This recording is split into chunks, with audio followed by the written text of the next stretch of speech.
1, 2. Here we are. Well, greetings, and thank you so much for attending. Good afternoon, everyone.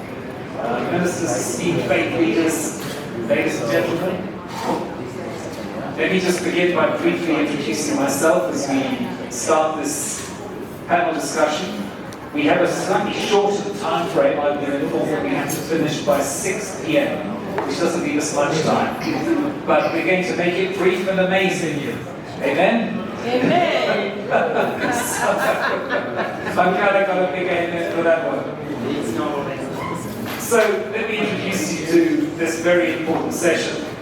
What we're going to be doing in the time that we have is to explore.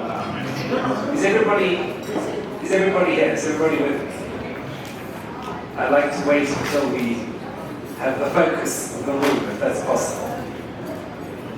So what we're going to do in this session is to explore briefly the deep connection between freedom of religion or belief and human dignity, and also its application to the fight against corruption.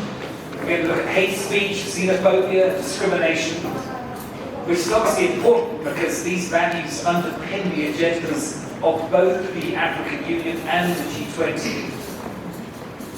I think you'd agree with me that at the heart of any democracy that's worthy of its name lies freedom of religion and belief. And, of course, as many traditions affirm, we are made in the image of God.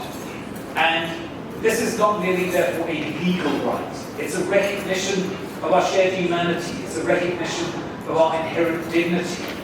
And it is this truth that is recognized and lies at the heart of not only international treaties, but many national constitutions and bills of rights. So we need to understand as well that this is the bedrock of peaceful coexistence, because it teaches to honor diversity, to engage respectively and respectfully across our differences, and also to uphold the right of every person to live and believe and live out the views of the faith that they hold. But it doesn't stop there. These are powerful forces that counter the corrosive forces of xenophobia and corruption and discrimination. They are grounded on the fact that we bear the same divine image. We believe that we share one blood. And therefore, when we believe that, when we understand how that operates, how that functions, it's harder to justify injustice or exclusion, or to promote self-advancement and self-enrichment, particularly at the expense of others that we ourselves are called to share.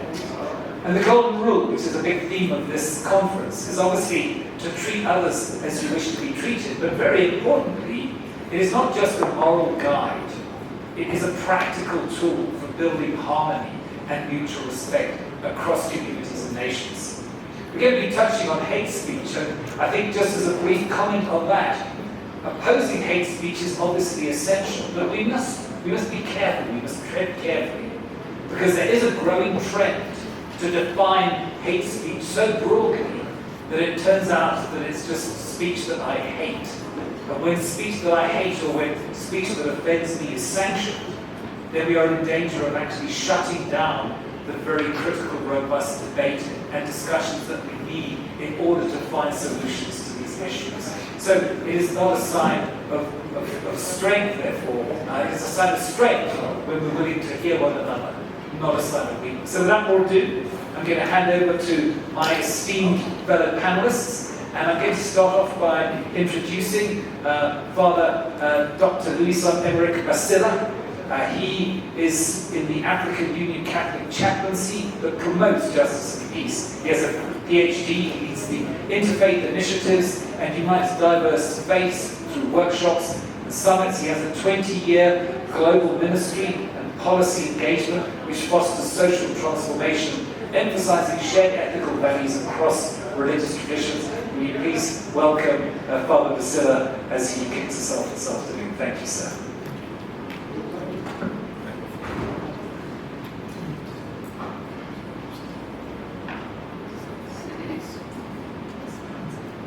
Good evening to you all. My intervention is going to focus on freedom of religion and belief, and is intimately connected to the third priority, G20 Interfaith priority areas of focus, so it's number 3. And since this morning, it was said that we have to be practical, so that by the time we leave this place, we have something to take home.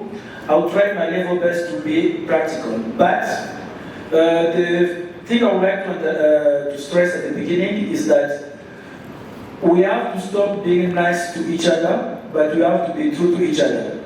So there are things, what matters is not what you want to hear, but what you need to hear. And the religious people also, they need to enter into that perspective. So why am I talking about it? It's because when we are dealing with the subject of interfaith, of religious freedom, in the context of Africa, we have many cases where some things are good, other things are not so good. I will begin with one anecdote. On the 12th of March 2025, the Catholic Bishop of Makurdi Diocese in Benue State in Nigeria stood before the United States House Foreign Affairs Committee, Africa Subcommittee, and he was invited there to talk about the situation of Christians in the Middle Belt of Benue State, Plateau State. And he went and presented a sharp criticism of what is happening in Nigeria. That according to him, there is a plan maybe to erase Christianity from that part of Nigeria. And then he quoted the action of some of the Fulani herdsmen, what they are doing. And then he advocated that Nigeria be counted as a country of particular concern by the US. So he was having his own facts, he went and spoke. But of course, back home, people were not happy. So the Muslim Public Affairs Center said, no, what the bishop is saying is Islamophobic, we can say hate speech, and it's just propaganda. And the spokesperson of the Ministry of Foreign Affairs came and said, no. By all accounts, Muslim Nigerians have been the greatest victims of terrorism in Nigeria, with many killed, displaced, and traumatized by Boko Haram and other extremist groups. So now, we come to a situation whereby you have a bishop who is saying one thing, you have the Islamic Council saying another one, the government saying another one.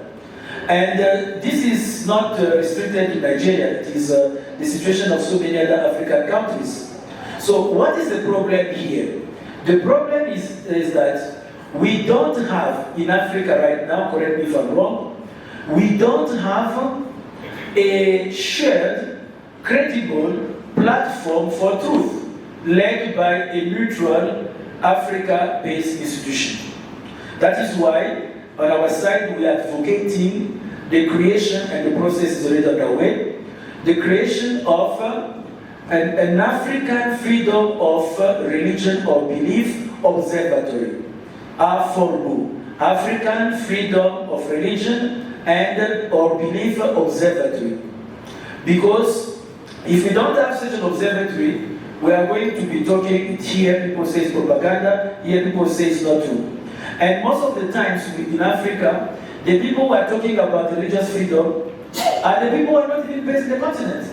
You have the African Institute of Religious Freedom Institute in the USA, you have Human Rights Watch, Amnesty International, the US Department, all about ourselves.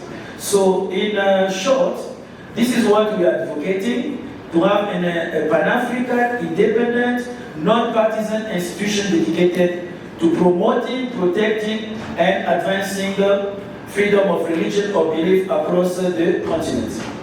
The job is not just to talk about the things that are not working well. An observatory in the context of what we want to do is also there to record and promote success stories, so that what we heard about the pastor and the imam, it will be known by more people, and all the success stories, they need also to be shared. So this is what we are in a nutshell doing. So our operational framework begins from the grassroots, training people how to report, and also through secure mechanism, how to monitor violations, but also to document success stories. At the national level, to verify that the policies we have are in line with the legislations the country signed. At the regional level, to engage regional economic committees of the African Union. But at the continental level, also have a central observatory, which will be giving key information about the state of religious freedom in Africa. What are the main trends? What are the progress? What are the things that are not working well? And how we can improve the things. So this is to tell us that we need an African-led observatory, and it has to be African without external mandates or foreign filters. It has to be solution-oriented, so we don't just expose problems, but we also identify what is working. But above all, it has to be credible. Our data will be collected with academic rigor, verified through community networks, and disseminated with transparency. So if you want to know more about it, you ask me questions. We share with you the documents, and we are right now in the process of registering the observatory through a member state of the AU, namely Seychelles. Thank you very much. Thank you so much, Bissila. I thought that was a very interesting presentation, and I was actually reminded that we had quite similar viewpoints when the state was actually deciding about religious freedom in South Africa. And one of the phrases which came out about that was, nothing about us without us. In other words, don't just impose or tell us from a distance what's happening, rather engage. Let's get down to the grassroots level, which is obviously where the solutions are about. So thank you so much for that, sir. And now I'm going to ask Mrs. Hailey Fudu to address us. She has an MSc in Peace Building. She is the Secretary for Religious Peace in South Africa, a Baha'i leader, and promotes particularly youth empowerment and gender equality. She's a global speaker advocating for peace and social justice. And she leads the Women's Walk for Peace and fosters interfaith unity and community cohesion through education and spiritual initiatives. So thank you so much. We look forward to your presentation. Thank you. Thank you so much. Thank you. So on this topic, you mentioned staying in South Africa. Another one that you just made me think of is South Africa belongs to all who live in it, right? And South Africa is a unique place, like Addis Ababa, which is its own little country within Ethiopia of people from various places throughout the world, right? So South Africa is really a hub of diversity, and that diversity is very beautiful, and we call it the Rainbow Nation, but also it's created some challenges. We've had some history of xenophobic attacks, discrimination, and issues that we've been grappling with as a nation, but we're grappling with it, we're trying to figure it out. And so I wanted to share some practical actions that seem to be helping the process, that hopefully we can be implementing in other countries as well if you find them useful. There's a quote that comes to mind from the Baha'is that says, "The earth is but one country and mankind its citizens." And if we look at the way the world is becoming such a globalized system now, I think COVID was the last straw that taught us that everything is affected by everything else, and we are all connected. And you can't isolate any of us anymore. So we need to start to see ourselves as one. So I think the first point is to try to foster a spirit of oneness and the way we see each other and see each other as family. And that is something that can be done on an individual level, that leads to the community level, that leads to the institutional level, which you were talking about. So Dr. Kuria, president of the Visions for Peace, he had explained that in a time of unprecedented violence and upheaval, a moment that demands our collective commitment to peace has basically arrived, right? So I'm going to use my little bit of time to just talk about some practical, tangible ways of accelerating this process towards peace. So I think all of us, I'd like to think in our introspection. I'm not going to ask anybody to raise their hand, but I want us to ask ourselves the question, what does my friend group look like? Do they look like me? Do they believe like me? Are they the same economic group as me? And if the answer is yes, it means you have work to do. So we need to figure out ways to include people of different cultures, economic circumstances, and religions, of course, in our social spaces, and develop not just dialogues and professional relations, but actual friendship. And strategic team building can really help with this concept of building meaningful conversations that lead to friendship. So I have a little a toolkit for you, because I'm a university teacher and I teach social justice, and I do this with my students, and it works so beautifully and so quickly to connect hearts. So what you can do, next time you find yourself in a social setting where you can bring people together, you can consider the 5 people that are different. Invite them to each share the person who is the most influential in their life, who means the most to them. And all of a sudden, those 5 strangers, they share their heart and they become like best friends. It doesn't matter their economic class, it doesn't matter their religion. Asking a meaningful question that makes people go right to the soul of who they are connects you like within 5 minutes.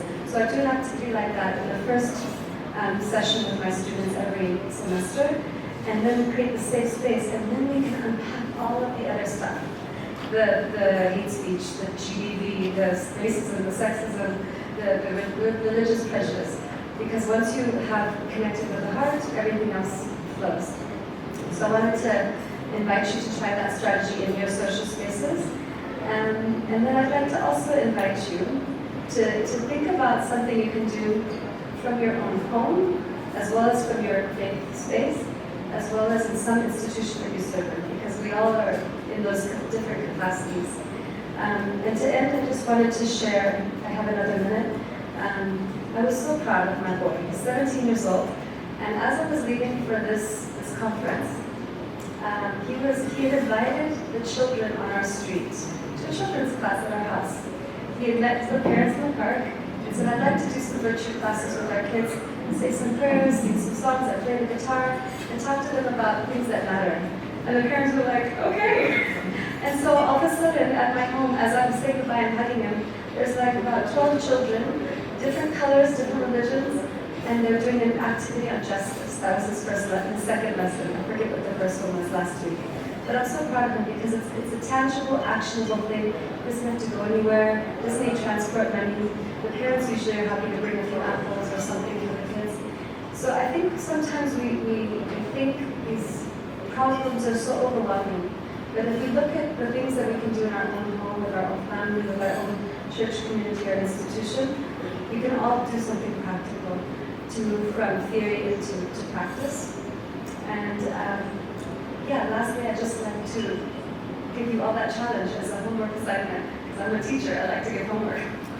So to not just take the inspiration of the space and say, oh, that was beautiful, and share maybe with somebody at home, but then say, okay, here's my little action plan. This is what I'm going to do this month to do community building at my home. I'm going to invite my neighbors for interfaith prayers. I have a Muslim friend. In fact, my friend just moved here, and she's met the neighbors on her floors. One's Muslim, one's Catholic, and she's Baha'i. She's going to invite them over for prayers.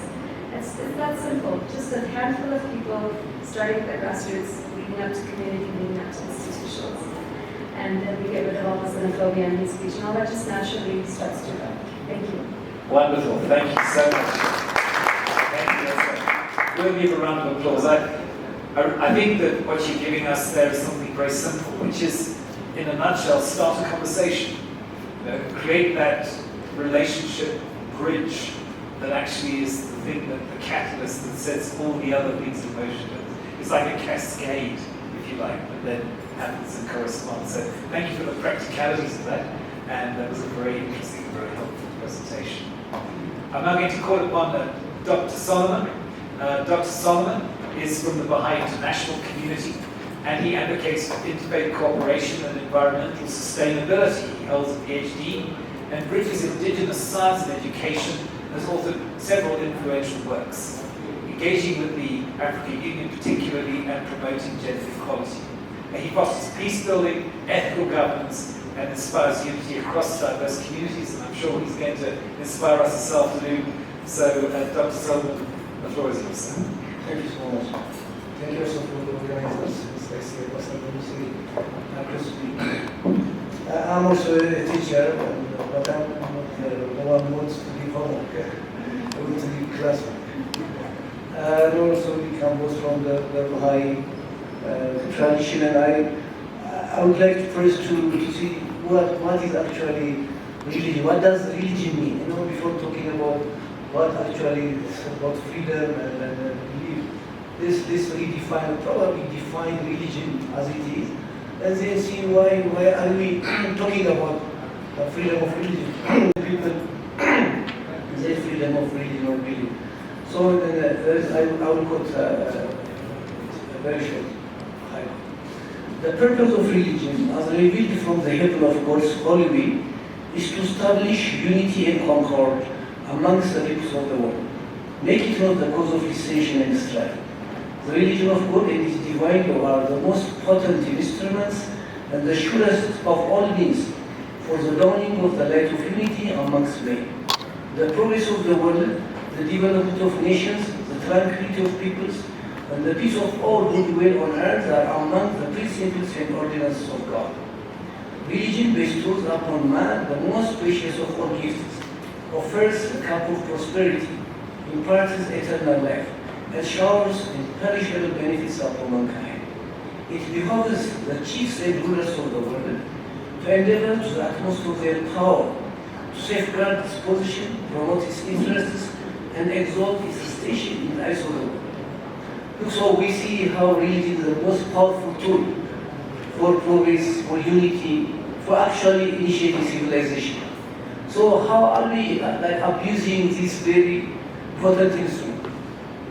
There are a few reasons I would like to explore with you. First of all, there is, of course, in some cases there are no legal protections. In areas where there are legal protection, it is not being enforced. So usually people with minorities suffer because of that lack of enforcement. There is also, of course, religious intolerance and violence, as we have been hearing in the previous conversation. Religious leaders meet, we talk, we laugh together, we eat together, but we don't pass that spirit to the followers, to the rank and file. So that's also part of the lack of leadership from the leaders. And also state and religious interference. In most African countries, including Ethiopia, I would say, there is a lack of understanding about what secularism is, or what is a secular state, or what is secular education is. Secularism basically should be defined, like for me, that the government has no any religion, but treats all other religions equally. But in most cases, in most African countries, you see governments somehow favor a particular religion. Because of that, they kind of disfavor the minorities or other religions. So that concept of secularism must still need to be examined in the context of what it is or what it stands for. And also this concept of inclusivity. Most religions focus on that exclusive aspect of a religion, that we are the only way, we are the last one, or we are the true one, and all this. When we emphasize on what differentiate us from the others, then probably there will be violence, of course, there will be strife. But if we focus on what makes us one, probably this violence can go away. So the religious leaders need to think about this particular exclusivity. As much as we believe in it, but now in these spaces where now we are sharing the world together, we are sharing the air, where we are sharing the air together, that idea of exclusivity needs to be reassessed. The other one is probably the shrinking civil space. You know, in most spaces, when we go to at EU level or European, we have engagement with the European Union. So everywhere we go, there is a decreasing space for civil societies to voice their concerns, you know, to share their insights, to share their lessons. So as much the more or the less we give space for civil society, society, the voice of the people can't be heard. So that also creates gap between the leaders and the people who are being elected. So that also another issue for creating or promoting this. And the last one I'd like to, of course, the Baha'i writings strongly advocate for freedom of religion and belief, doing it as a fundamental human right and a cornerstone of social progress. The Baha'i faith teaches that individuals have the right to independently investigate spiritual truths. That has to be shared by all religions. Individuals need to be encouraged to independently investigate the truth and choose their own beliefs without bias. That I think God created all of us as a sovereign individuals, that we shouldn't be forced to belong to a particular religion. And that actually leads to the protection of everyone's rights. This freedom is connected to the broader concept of the independent search after truth, urging individuals to free themselves from the constraints of superstition and tradition. That will bring us together so that we not only stand for ourselves, also we stand for the rights of others. Thank you very much indeed. That was very I particularly enjoyed your analysis and the contrast of how governments supposedly are secular, i.e. neutral, but actually they do two things. They do tend to then favour one particular faith grouping, and that can often lead to division. And they also tend to marginalise or minimise the absolutely essential necessity of the contribution of faith communities. Because every one of us has a faith, every one of us has an internal belief system that is very much part of who we are. And those faith systems are really part of the very fabric that actually brings that unity to our diverse societies. And therefore I think forums like this are so essential, because we need to be able to take the accumulated wisdom that comes out of these forums and then take that up to the more political, geopolitical spaces, and to make sure that that voice is not overlooked, because it is a critical voice that needs to be heard. So thank you so much for that, sir. Now we're going to move on to Elder Isaac Morrison. Elder Morrison is the second councillor in the Africa West Area Presidency. He leads church activities across 16 West African countries, and he is somebody who fosters interfaith dialogue, promotes peace, and particularly family values. He has degrees in management and construction, and he talks about faith and resilience that inspire ethical governance and spiritual growth. Elder Morrison, the floor is yours, sir. Thank you. Thank you very much. I think I'm learning so much over here. Thank you so much. I was just telling Father here that what a great instruction he gave us. And I think it's just in place that I take this opportunity to acknowledge the recent election of His Holiness Pope Leo the 14th, and also express our sincere gratitude to Pope Francis for all his contributions. As a church, we have always partnered with the Catholic Church. We love you and we are grateful for all the good we can do together. And so we look forward working with Pope Leo on moral issues and service that will benefit all of our people. Now, I just want to mention that meeting here in Ethiopia is very significant. As many of you know, Ethiopia exemplifies religious and cultural diversity and interfaith respect. Judaism arrived here millennia ago, and Ethiopia has one of the oldest Christian communities since adopting Christianity in the 4th century AD. Now, we also know from history that persecuted Muslims found refuge here in Ethiopia in the 7th century AD, leading to centuries of coexistence among these three Semitic religions and traditional faith. And I think that is really significant, that we know that we are on the soil of something that the country believes so well, which is freedom of religion. Of course, we also note that there have been challenges in the past, and even challenges now, but the mutual respect and current religious tolerance provide strong evidence that coexistence among religious communities is possible and can continue into the future. In the Church of Jesus Christ, we strongly support freedom of religion. In fact, it is foundational and fundamental to what we do. I would like to just discuss two aspects of this focus that we have as a church. First, I want to talk about protection of fundamental rights and promotion of civic virtue and community welfare.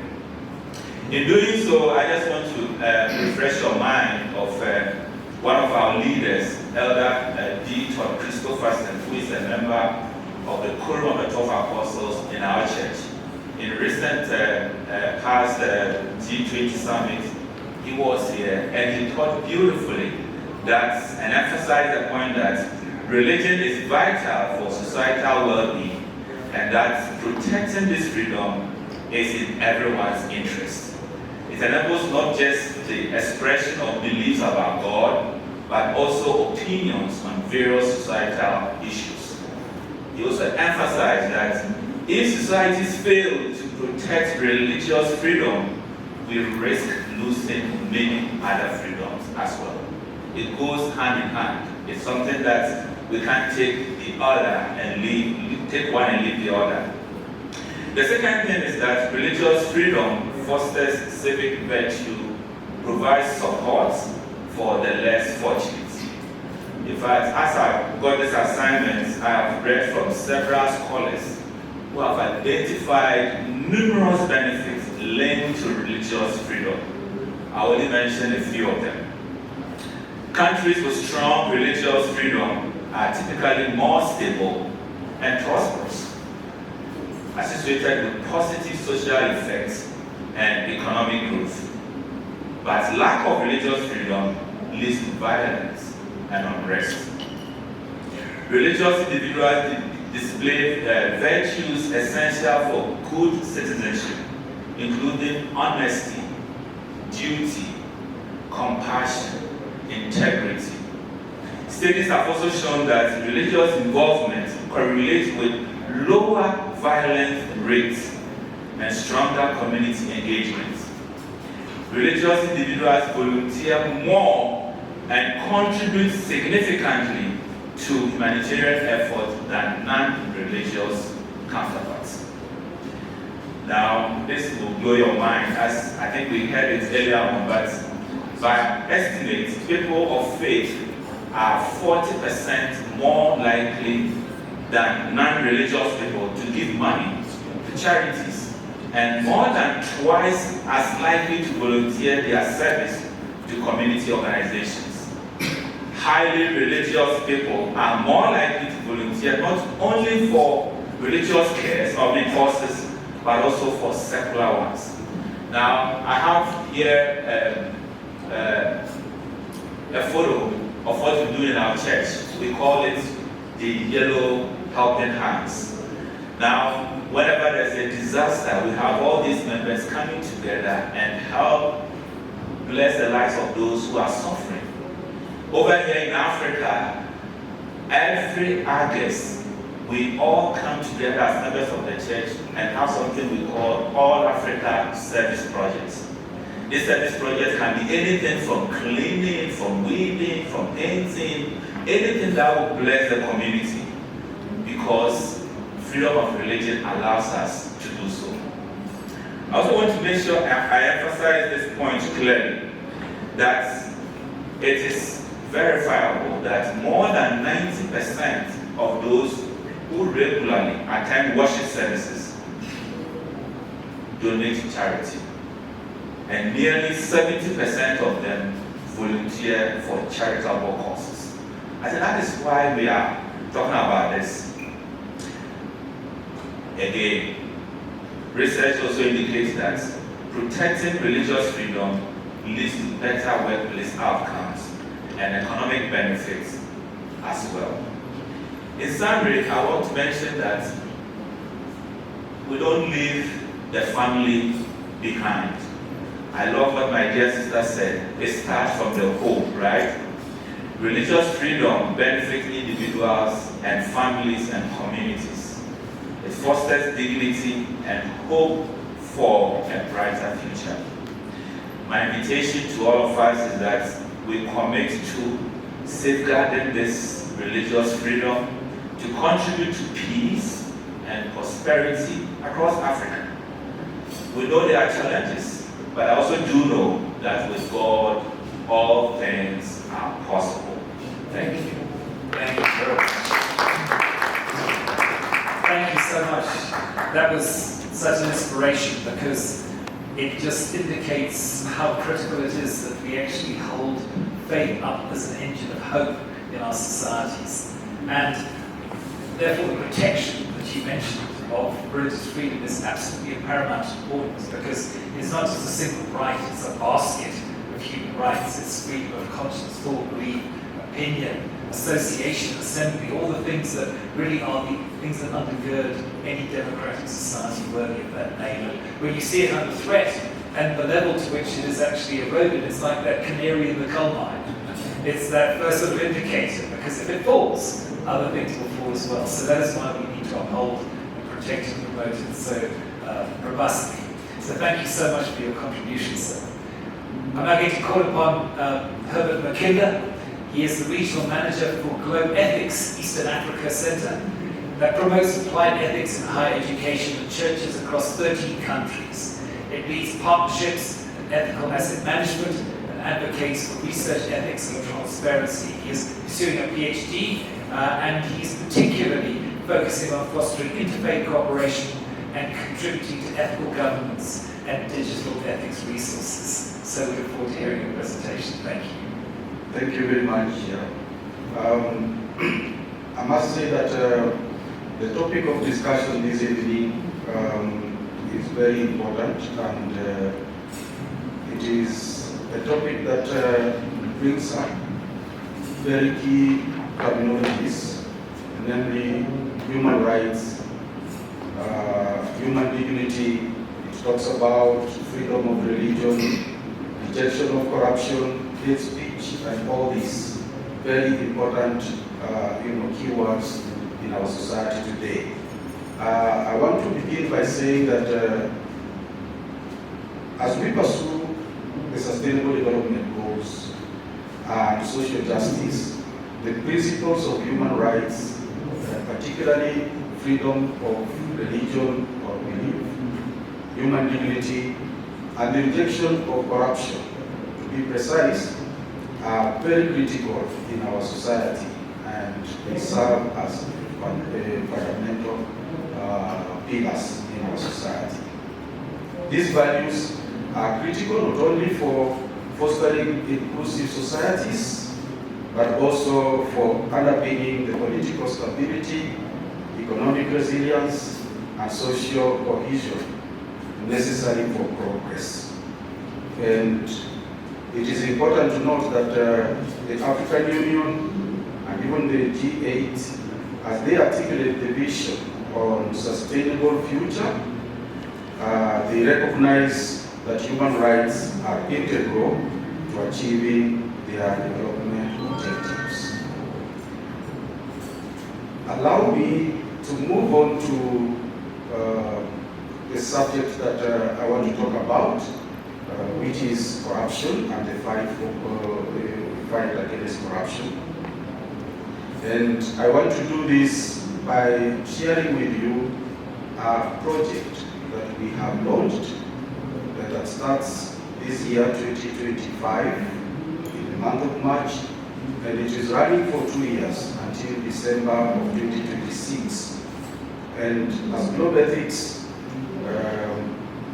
we have been, as the chair has already introduced, we work with institutions of higher learning, we work with different organizations, church-based organizations or faith-based organizations, we work with civil society organizations in fostering or in advancing ethical leadership, in the globe.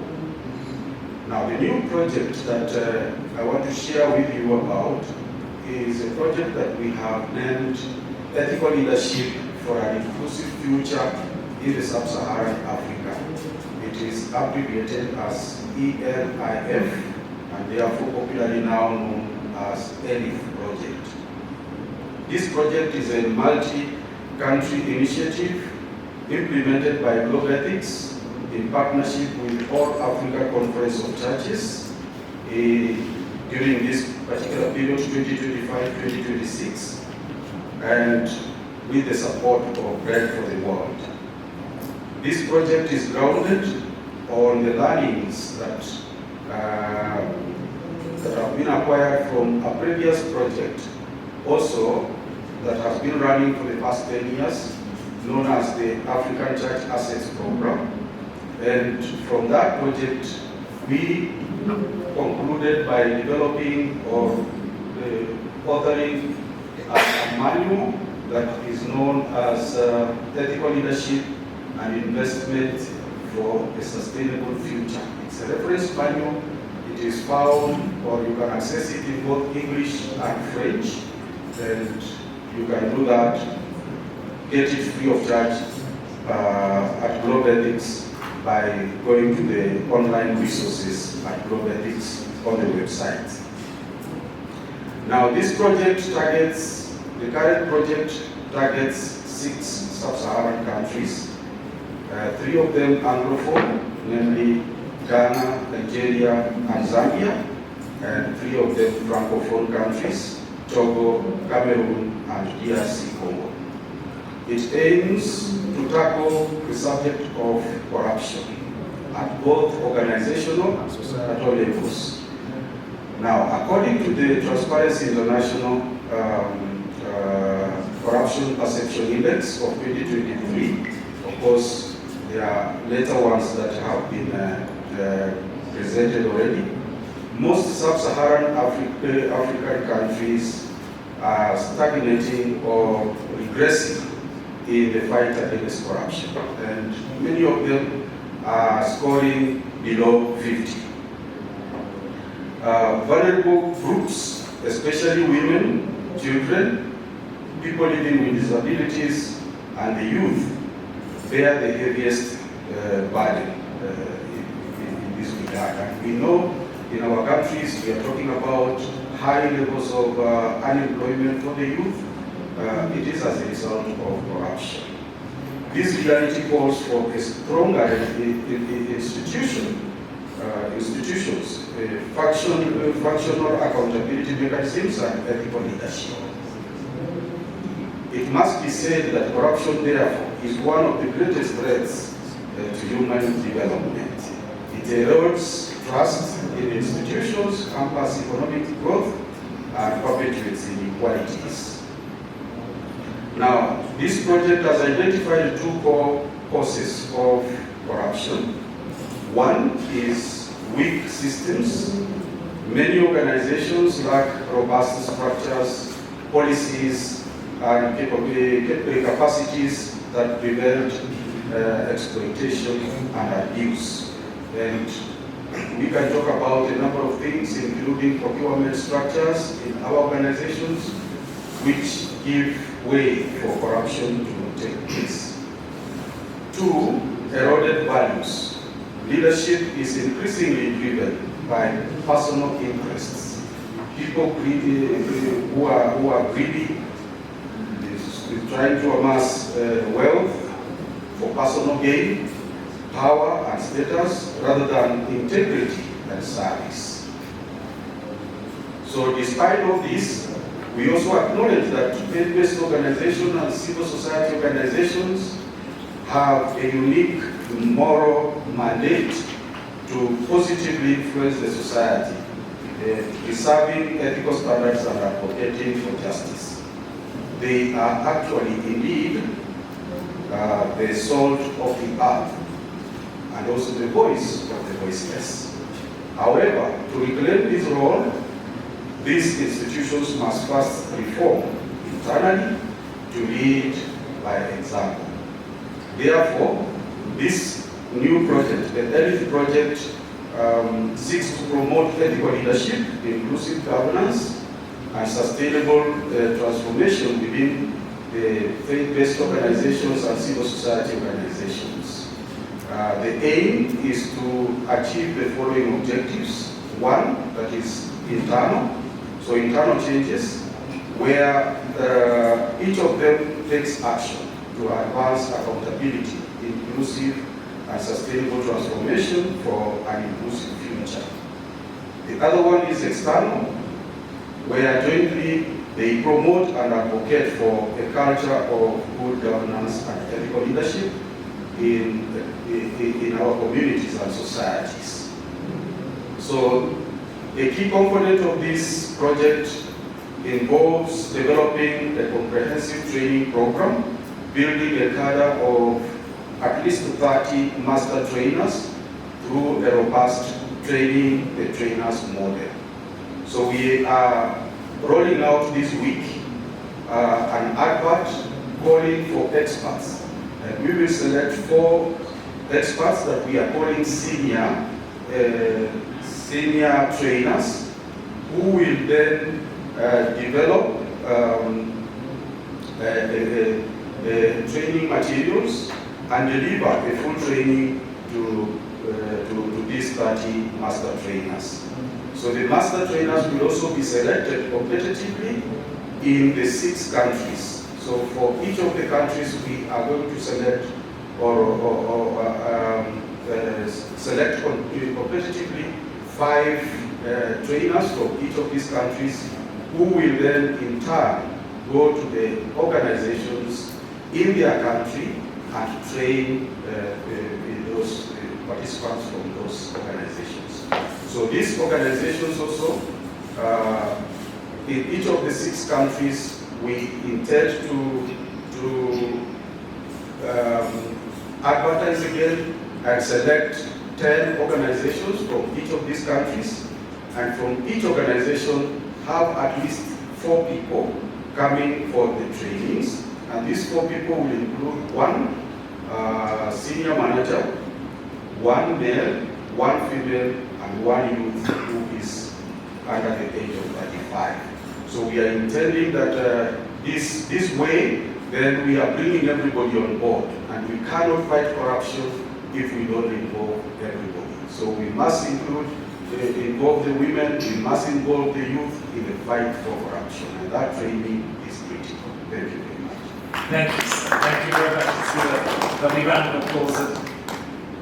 I think if we don't address corruption, particularly as faith communities, we are missing a vital element of what is necessary to sustain and to grow and to prosper the societies in which we live. And I come from a country where corruption is sadly a very serious, almost systemic issue. And one of the big challenges, of course, is that there doesn't seem to be an awful lot of political will. So we've had a Zonda Commission that you might be aware of. The Zonda Commission indicted potentially 1,458 entities and individuals. It summons over 3,000 witnesses. It compiled over 1.7 million pages of evidence. And yet, 10 years later, we have had 0 prosecutions. So we need political will. And I particularly think that what we need is we need the faith communities, which is what this forum is really there to present and to highlight, to make sure that we do speak truth to power.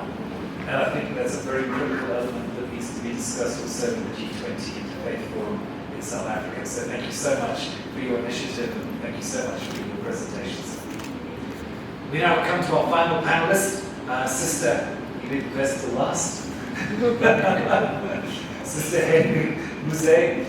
She's a high school teacher and a lawyer, a legal officer for the Association of the Sisterhood of Kenya, and she is the program manager for Catholic Care for Children in Kenya. We've heard how important it is that we involve the next generation in all the things that we're doing and all the things that we're discussing. And she works with religious sisters across the country in Kenya. So thank you so much. We look forward to your presentation, ma'am. Thank you so much, Michael, and the audience, and for this forum that you've given to me.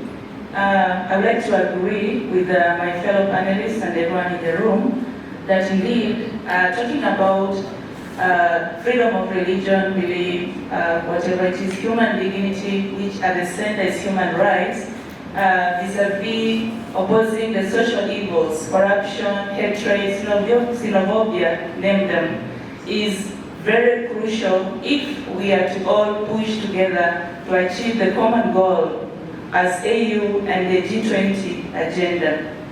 So for me, a lot has been said. Just allow me to share my experience as me, and also with the place where I work at the association, pointing towards the role of interfaith or religious.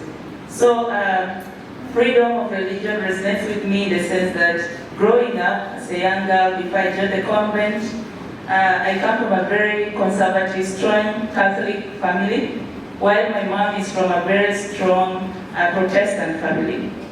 So me joining the convent was like, you know, one thing, they will miss out on dowry, the African context, and also what else? They'll miss out dowry and children. And remember, I'm the first one in my family.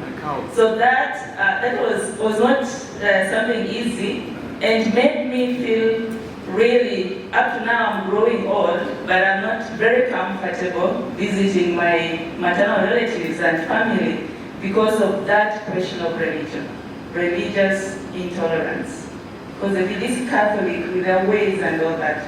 So from that perspective, I would like to say that freedom of religion, and then human dignity, which is at the core of actually our presence here. We are focusing, advocating for human dignity and wholesome human rights.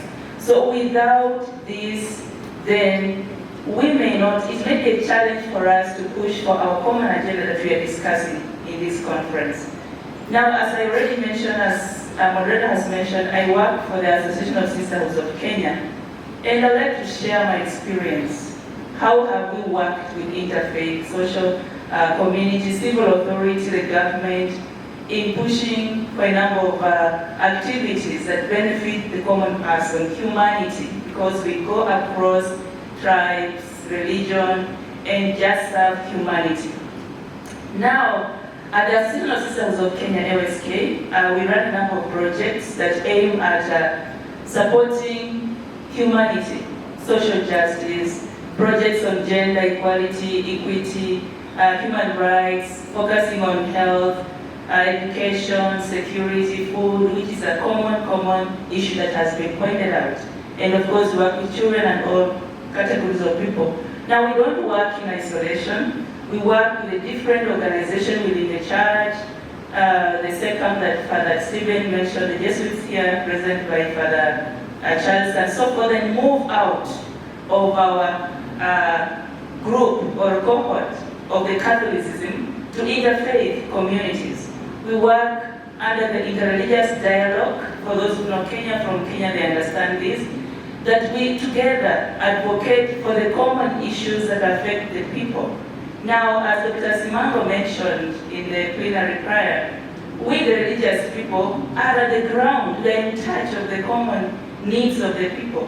When we speak about them, we don't speak from abstract, because we're in touch with these realities. That's why we have the opportunity then to come together, create a synergy, and push for this common good, because we know what they need. When it comes to health, we are there, education, we are there, social justice, we are there, and so forth, that we cannot mention all. Now, in the association, the experience has been, we've been working together on this, and I can't say we've made a huge impact, but the community in Kenya and beyond, the government, just hearing the voice of the religious people, the sisters, with the groups of other interfaith groups that we work with, and bringing on board the civil society, it's just very remarkable. Just speak and be heard. It makes a lot of difference. And that's what we are doing. I can't say it's 100% because there's still some fears. Sometimes some interfaith groups will feel the Catholic sisters are dominating, or the Muslims, or the NCCK, those are the Anglicans and Protestants.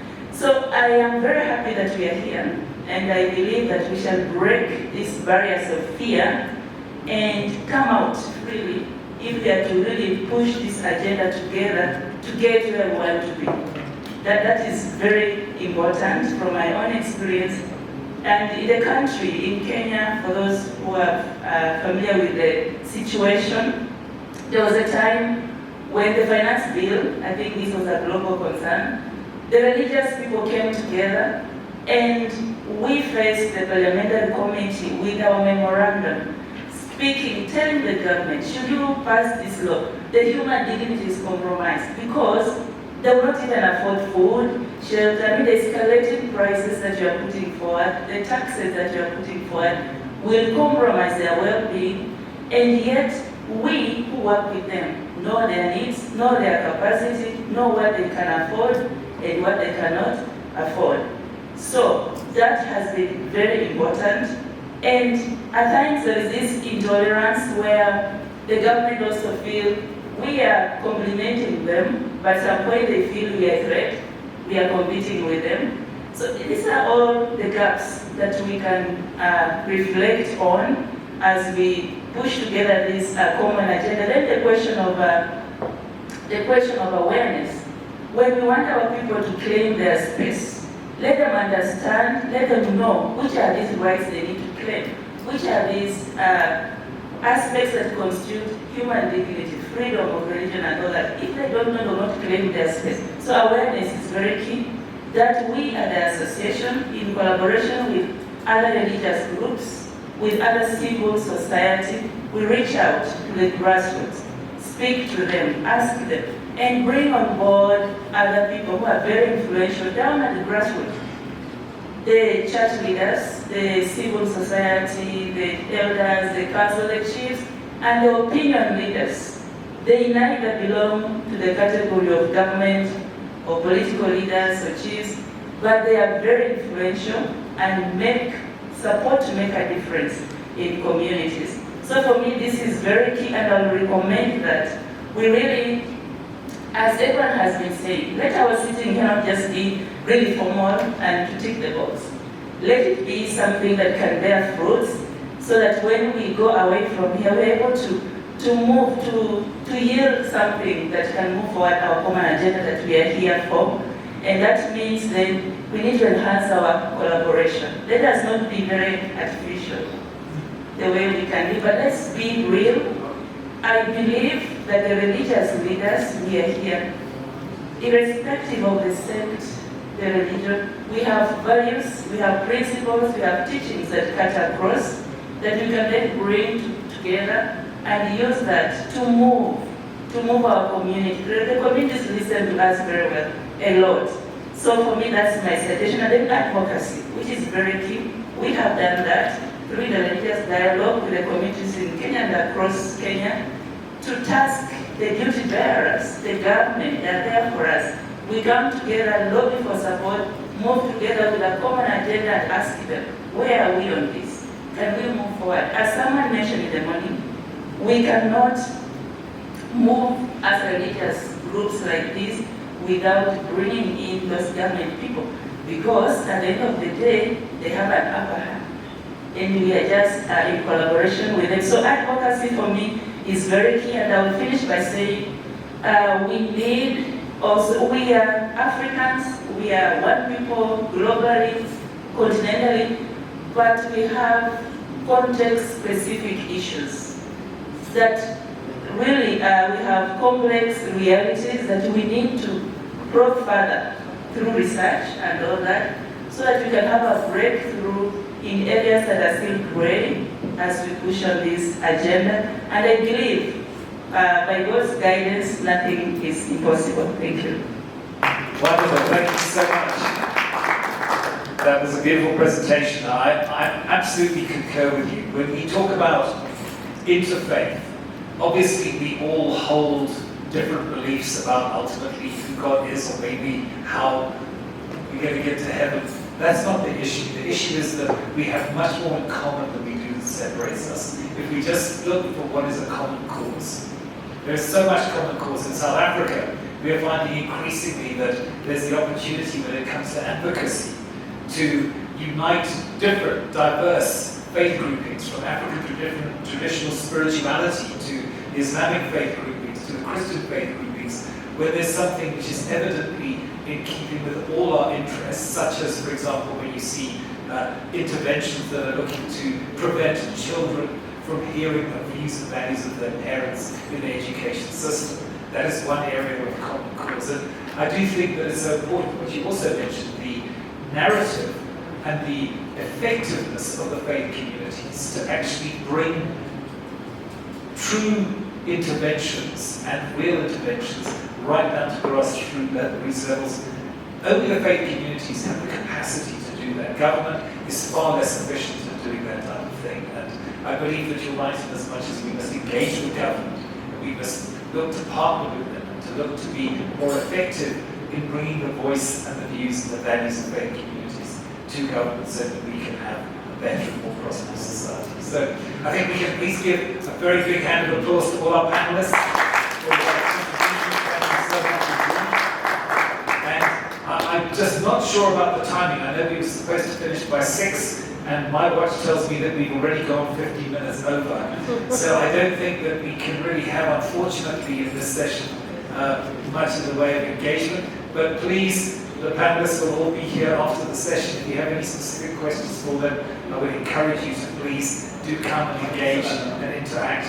And if we could just ask the panelists to, for a quick photo opportunity, I think they want to have some photo opportunity at the end of the session. That would be wonderful. So thank you, ladies and gentlemen, for your participation, and have a wonderful evening further. God bless you.